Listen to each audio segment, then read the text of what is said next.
Cricket is my passion and I cannot avoid it.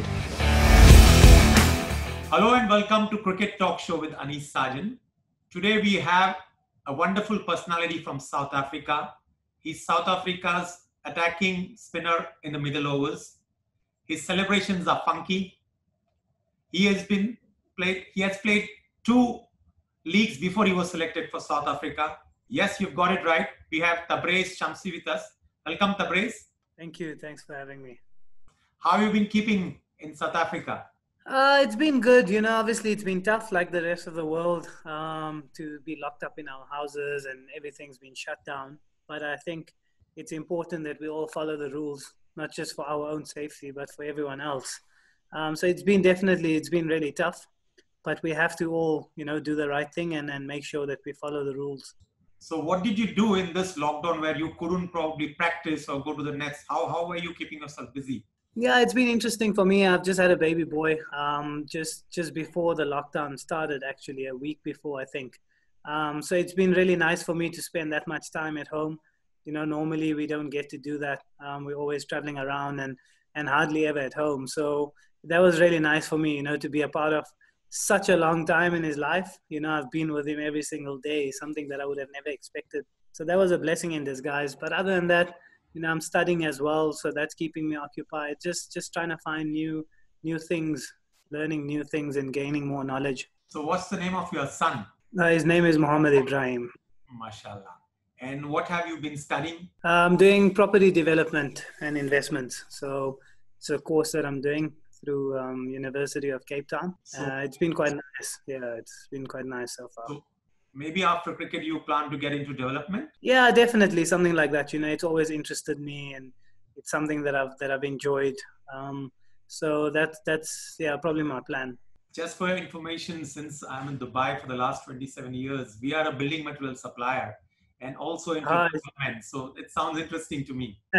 Yeah, it's just something that's fascinating for me, and I've always had an interest in it. And now with the lockdown, we've got so much time on our hands, so I thought it's better for me to study further and learn something new.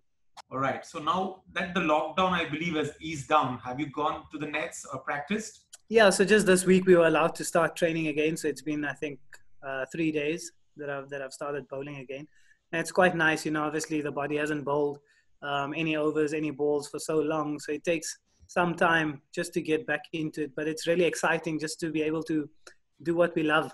All the guys are really excited to get out of the house and come to training again. So you must be itching, obviously, now that you've been at home for so long, to get onto the ground and roll your arm over. Yeah, definitely. Obviously we have to follow medical protocols as well, because we haven't bowled for so long. You don't want to bowl too many overs all at once because the body's not used to it anymore. But it's hard to contain that. Obviously you haven't bowled for 4 months.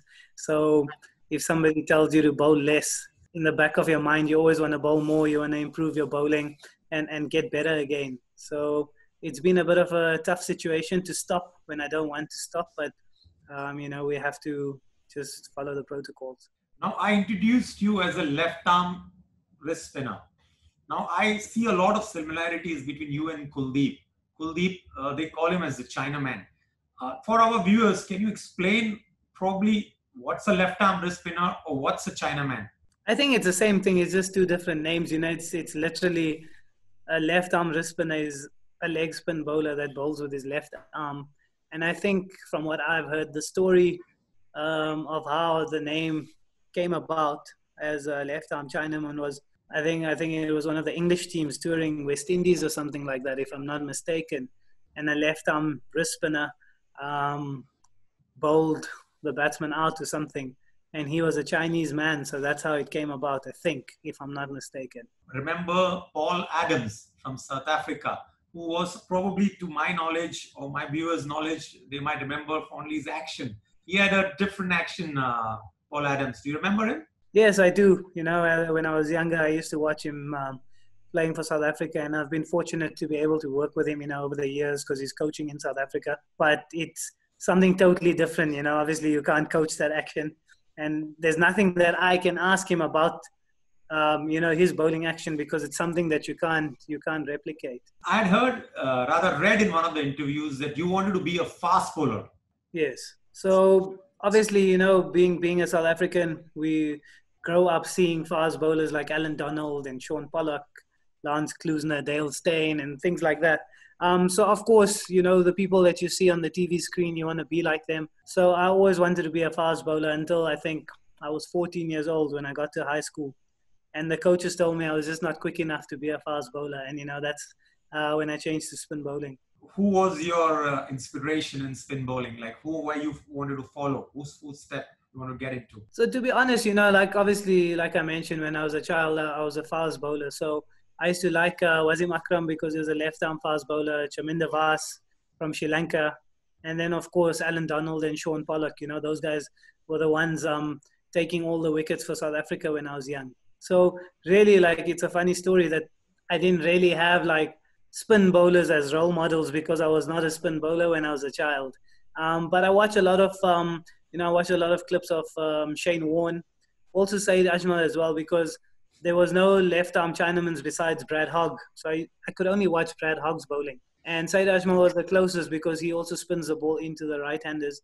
And I mean, the way he used to dominate batsmen, that was really exciting for me. So those were the three bowlers that I used to watch a lot, videos on YouTube, guys like Shane Warne, and Saeed Ajmal and Brad Hogg. When you talk about that you were introduced into the leagues before you were picked for South Africa, so the first league which you were introduced was the CPL? Yes, that was in, I think, 2015 or 20, I can't remember. I remember it was 2015 and you had got 11 wickets. Yeah, I think it was 2015, yes. But it was an incredible series for you because you picked up 11 wickets at an average of just 13. Yeah, it was really nice. Obviously I knew I had to go there and do something special. Somebody, Marlon Samuels is the one that saw me in South Africa when they toured South Africa, and I played in one of the invitational games before the tour. And I mean, for me, it was, it's not just for me to do well for myself.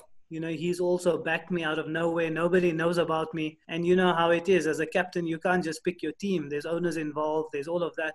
And for him to take such a huge risk on me, I had extra responsibility to make sure that I go and perform. And besides all of that, whatever team I'm involved in, I always want to make sure that I help the team win trophies. I'm proud of that.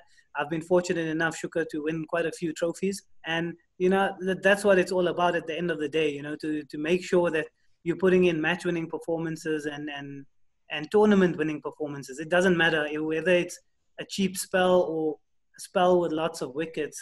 So it was really nice for me to go there as an unknown player and be able to finish as a leading wicket taker for the team. So which was that one wicket which you remember in CPL, which you felt really you got the better of the batsman? All my wickets are nice, I enjoy them a lot. But I think there was a spell against Barbados Trident where I got 4 wickets for 10 runs in my 4 overs. That's still my career best, and I think that's a really special day for me. I remember that fondly, and obviously it will be hard to replicate something like that in T20 cricket, but that was a special day for me.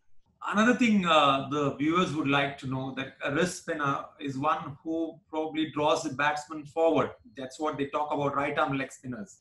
That if you beat the batsman in the air and you drag him forward, you beat him and get the wicket, that's a special pleasure? Yeah, definitely. That's one of the better dismissals that you'll get. But I think as you play at a higher level and as you grow up, you realize any wicket's a wicket. It doesn't really matter. Any wicket you take is going to help your team out. But yes, definitely for me, it will probably be getting the guy bowled through the gate, or get a stumping when a guy steps out to try and hit you out of the ground. Those are the 2 dismissals that are the most pleasurable for me personally. And for our viewers, could you tell us more about what's the wrong one? Because a lot of youngsters who are getting into spin would like to know what's the wrong one. It's basically like if your stock ball goes into the right-hander, for me, my googly would go the other way. So it's basically, it goes the wrong way. It's not supposed to spin that way. You're supposed to spin the ball this way, and then you bowl a googly and it goes the other way. So as I remember, Saqlain Mushtaq was the one who called it as the doosra. Would you call that as a doosra for everybody to know? Is that the wrong one? Yeah, I think my understanding is that when the finger spinners bowl the other one, they call it the doosra, and then wrist spinners, they call it a googly, or the wrong one. Now, after that, you were introduced to Test cricket? Yeah, so I think it was after the CPL, then I went to the IPL, and then that's when I got selected for South Africa. Now, since you mentioned about IPL, you were playing under Virat Kohli and AB de Yes. Villiers was there with you. So how was that experience in the IPL? Yeah, it was really nice for me. Obviously, it's eye-opening, you know. It's especially for somebody that was an unknown player. I had never played for my country, so I never played in front of big crowds like that. And you know, it depends on the type of person you are. Either it's gonna make you nervous, or either it's gonna make you excited. And for me, it was really exciting to be there. You know, why would you want to play in an empty stadium when you can play in front of 50,000 people, 60,000 people, and that's the place where I wanted to be. And it was really exciting. You know, it opens up your eyes to a new type of cricket, you know, different pressures. And that was really lovely for me to be in there, in the change room like that, learning from different players. Because when you're from a certain country, you only know one way. When you mingle with players from other countries, you know, they've developed their own ways of winning games and stuff like that. So it's nice to pick up knowledge from the other guys and you know, implement them in your own game. So you had Chahal as the other spinner, the right arm leggy in the same team. So I'm sure you probably would have shared your secrets, or he would have shared his secrets as to how to bowl on Indian wickets. Yeah, definitely. We're very good friends still to this day. And, you know, whenever we need to speak about bowling, you know, we can always speak to each other about it. And that's how it is. I think leg spinners do share their knowledge. You see a guy like Imran Tahir, he's been around with us for many years. So me and him have shared a lot with each other. You know, we understand each other's bowlings. And it's nice to be able to have someone that you can speak to if, you know, if you're going through a tough time. So in the IPL, bowling to MS Dhoni, how was the experience? That was really nice for me. You know, obviously he is known as probably the best finisher in the game. And like I said, you know, when you're playing in big grounds in front of huge crowds, either that can scare you or it could get you excited. And for me, it was really exciting that I'm able to bowl to one of the best finishers the game has ever seen. So that was really nice. You know, I felt that, you know, I did decently against him, and that gave me extra confidence that, you know, if I can bowl to MS Dhoni, I can bowl to any batsman in the world. And those are the kind of lessons and experiences that can help you moving forward in the future. And that's what I decided to use it as. Any particular batsman who took you apart, whether it was the CPL or the IPL, where he read you well and he went after you? I think, like, you know, the more you play, there will be some day that somebody's going to get hold of you. The grounds that we play on nowadays are so small. There's no ways that you're not going to get hit for a couple of sixes. The pitches are so good. They're so flat because people don't want to come and see the bowler team out for 60 runs or 70 runs. They want to see a T20 game where there's over 200 runs scored. So we're just there to spoil the party and make sure that people, you know, we don't get whacked out the ground. But I think guys like Andre Russell, he's quite dangerous. I have good battles with him. You know, there's certain days where he got the better of me. On other days, I'll get the better of him. So I really enjoy that because for me personally, I feel he's one of the most destructive batsmen in the world. That's exciting for me. You know, I mean, if he hits me for a few sixes and I get him out, you know, I feel I'm winning the game for my team. So I really enjoy bowling to him. In a way, I don't enjoy bowling to him, but in another way, I love bowling to him. In fact, I was about to ask you that did you have any opportunity to bowl to Andre Russell, who is one of the most destructive batsmen in the world? And you already mentioned that you had your battles against him. Sometimes you win, sometimes the batsman wins it. That's part and parcel of the game.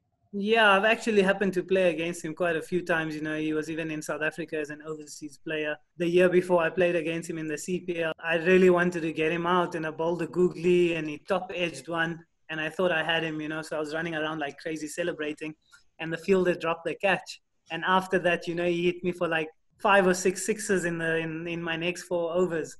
And then, you know, so the next time I knew that I have to get him out. Otherwise, he's going to be too up on me. So I like those kind of challenges. And it's been nice to be able to bowl to guys like that because that's when you learn the most about your bowling, I feel. Wonderful, wonderful. So since you mentioned about your celebrations, what is that with Shamsi that he has a unique way of celebrating? Yeah, it's just about having fun. You know, obviously we're all going to stop playing cricket at some stage. And I just want to have fun. People take time to you know, come and watch the game. People spend money for us to be able to play cricket. So why not give people something extra, you know? Besides that, it's all about having fun. of course, the game has moved on and we have to move on with the times.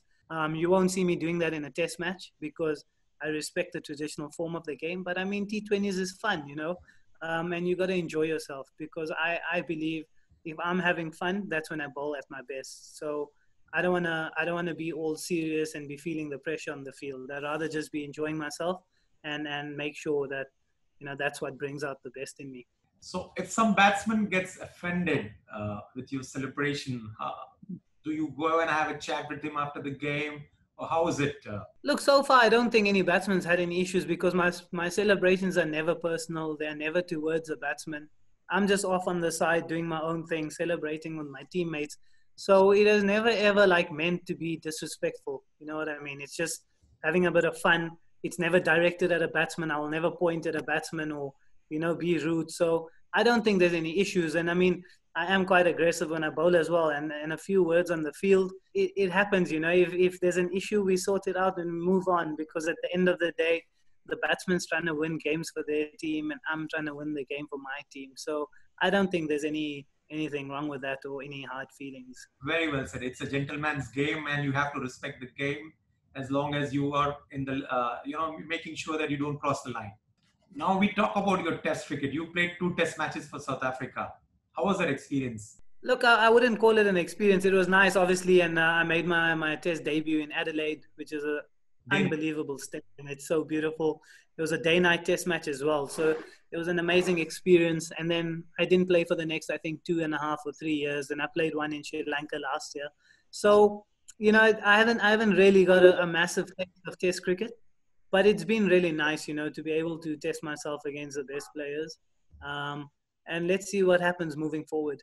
So that first test match against Australia at Adelaide, South Africa had already won the series. So bowling with the pink ball is different than bowling with the red ball? For me personally, a ball is a ball, whether it's a white ball, a red ball, a pink ball, I still have to bowl a good ball. If it's like some people say the pink ball, it's easier. The ball's not going to bowl itself. I still have to go and bowl and make sure I'm bowling a good ball.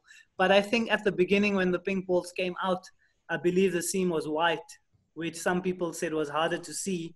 And now they've changed it to a black seam, which makes it easier to see. But making my test debut, all I was focused was on trying to do well and win the game for my country. I didn't really get time to think about the ball and things like that. But I think it's quite exciting for the game. I'm all for change. And it's nice that there's new innovations being brought into the game. And your second test match was against Sri Lanka and Dambulla, where definitely it assists the spinners more. You had a decent game. Yeah, it was quite nice. I felt I did nicely there. Unfortunately, we lost the game. And, that's just how it goes sometimes. When the team loses, there's got to be changes made. And that's just how it was. But I really enjoyed myself. It was nice to actually bowl in conditions and spin. At the end of the day, it doesn't matter what conditions you bowl in. You have to do the job. And then now we talk about your ODI debut. Do you remember about it? Yeah, of course. That was my first game for South Africa. It was in Guyana, I think against West Indies. Against Australia. That was lovely. Obviously you dream about playing for your country as a child. And all the hard work that you do is for that one moment, to be able to wear your country's jersey and to represent the people. So for me, that was definitely a dream come true. And I loved it, I believe we won the game convincingly as well. So that was quite nice to be able to perform and to help the team win the match. That was the most satisfying for me. But your special performance where you caught the man of the match was also against Sri Lanka, where you got 4 wickets. Yeah, I think that was last year in Sri Lanka. Can't remember the city. Anytime as a spinner, for me personally, I find it's the toughest to play against subcontinent players because they obviously grow up on spinning wickets and they face a lot of spin growing up. So it's always a nicer challenge to bowl to the subcontinent players. So it was quite nice to be able to perform against them and get the man of the match. Playing under different captains, I think you played against for Du Plessis, and you played probably even Miller as captain you in the shorter format. In fact, the ODIs which were high scoring, you had a different captain. I'm not sure who was the captain when you played against a series against England and Australia, the T20 series. Who was the captain at that time? So those high scoring games when, you guys were scoring 200 and they were chasing it and they were scoring 200, you were chasing it. So it was all a batsman's game. Yeah, it's just amazing what kind of pictures were produced, But I mean, it's entertainment, and that's like I mentioned, people come there to watch batsmen hit sixes. But that was just insane. I think, if I'm not mistaken, it was the highest number of sixes hit in a 3-match series. So you can imagine how difficult it was for the bowlers. But then again, it's nice. Sometimes you have to get hit. You have to fall sometimes to be able to learn. Sometimes I'm a big believer that you learn more from a bad spell than a good spell. You'll remember your mistakes more and remember what not to do in the future. So that was quite nice. And captains come and go different. You play in different leagues. You're going to play for different coaches. You're going to play for different captains.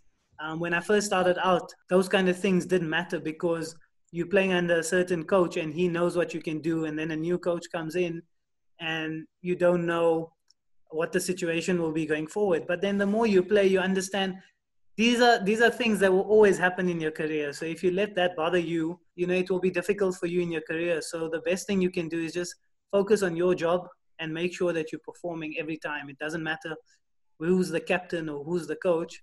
Your job is to perform, and that's what you should focus on. I remember you performing well in those series. In fact, it was all high-scoring game except for one match where South Africa folded quickly to Australia. Your analysis were not that bad, keeping in mind the whole 6-match series, which were going for runs and runs and runs. So that was good job done by you, Shamsi. Thank you very much. Yeah, it was nice to play, because obviously up until now, Imi's been around, the number one spinner in the team.